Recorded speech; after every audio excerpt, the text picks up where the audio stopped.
Veja, nós temos um Código Florestal da ditadura, que era um Código Florestal para desmatar. Tá? Todos nós tivemos fundo 157 de imposto de renda, lembra disso? Até a década de 90. Isso era fundo para quê? Para formar esses fundos de investimento de desmatamento, que era para expandir a fronteira agrícola. No ano de 1998, né, as pessoas tiveram um surto verde no Ministério do Meio Ambiente e foi feito um decreto que estabeleceu que todo mundo que não tivesse 20% no Sudeste, que não tivesse 35% no Cerrado e que não tivesse 80% na Amazônia, estava ilegal. Ninguém lembrou, e aí isso é uma característica da legislação ambiental brasileira, de estabelecer uma palavrinha que é daqui para frente. Por quê? Daqui para trás é quando? Até Pedro Álvares Cabral ou até os índios? Até a década de 50, até Getúlio, até o Estado Novo? Qual é o padrão? Quer dizer, como que eu posso ter uma fazenda grande, pequena, média, desde 1949 e ela se transforma numa ilegalidade em 1998? Como? É isso que aconteceu. Esse foi o problema, Ricardo. Isso foi o nó jurídico.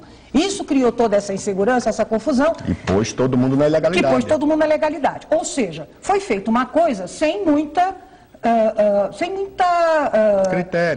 critério de execução. Foi um pouco para jogar para a plateia, jogou para inglês ver, os europeus ficaram felizes porque protegeu 80% da Amazônia, mas ninguém pensou na elaboração disso. Peraí, você fala umas frases lá que me assustam. Os ingleses ficaram felizes porque protegeram. Por quê? Porque a Europa ela estava fazendo uma busca. Para nós é ruim? Para nós é ruim? Não, aí é outra coisa. Se para nós não só para os ingleses. Não, os ingleses. Mas no Brasil é fundamental essa proteção. Eu digo mais, a Amazônia é uma coisa, Sudeste é outra coisa. Não tenha dúvida. Para preservar 80% das propriedades da Amazônia. Você não está falando nada aqui que alguém não concorde, Ricardo. Eu te escutei, Laura. Não, eu não falei isso, Ricardo. Não, eu não falei isso. Sim, mas então... O que eu estou discutindo só é o seguinte, essa discussão da gente falar, não, você falou, não falou, isso é uma discussão onde se nós colocarmos todos os nossos currículos na mesa, tá?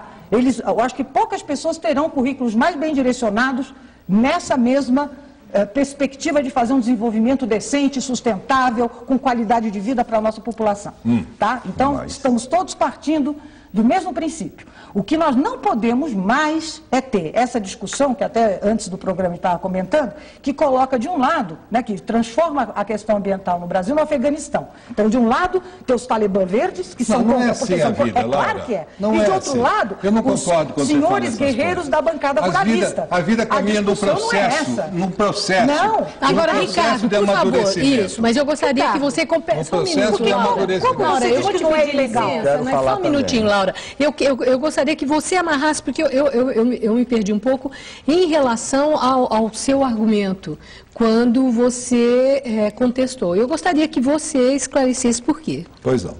Agora, em relação ao que eu disse ao deputado sobre as áreas ameaçadas, onde tem espécies ameaçadas de extinção, também. Que você autoriza, você está dizendo que o decreto autoriza a desmatar. Qual é o artigo? Artigo 20, parágrafo 2º. Diz o parágrafo 2º. Sim. Nas áreas passíveis de uso alternativo do solo, a vegetação que abrigue espécie de flora ou fauna ameaçada de extinção, segundo lista oficial, ou espécies migratórias, dependerá da ação de medidas compensatórias e mitigadoras que assegurem a conservação da espécie. Sempre, quer dizer, eu posso compensar. Eu invado aquela hora e eu compenso. Mas isso são Isso é brecha? Não é brecha nenhuma. Ele não entendeu o seguinte. A lei hoje no Brasil, ela autoriza desmatar. Claro. Desde que você mantenha 20% na Mata Atlântica, 35% no Cerrado. Alguém hoje no Piauí, em Goiás, está desmatando. Mas o senhor não está fazendo diferença de áreas que têm espécies em extinção. A diferença está justamente aí. Então, é sobre isso que eu estou falando. Nessas áreas, que a lei atual não estabelece distinção, se você é proprietário de uma área na Amazônia, você pode desmatar 20% e acabou. Se for no sul do Piauí ou em Goiás, no Cerrado, você pode desmatar 65%. Eu introduzi uma moratória que suspende essa lei por 5 anos e essas preocupações de que mesmo nessas áreas você tem que adotar medidas de proteção. Tem que proibir, deputado. Olha, não pode adotar medidas compensatórias numa área onde tem espécies em extinção. Sim, mas aí é outra coisa. Você tem um código florestal que não delimita. Deixa ele responder. Qualquer área, tá certo? Para você construir uma casa numa chácara, você vai extinguir espécies que estão debaixo daquele terreno. Deputado, eu não estou falando disso, mas não estão em extinção.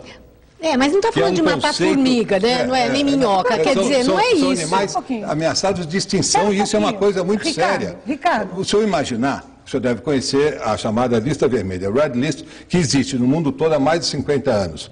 E que é na Europa da Laura, muito respeitada essa lista. Porque eles não têm bicho nenhum naquela lista. Não é por isso, não.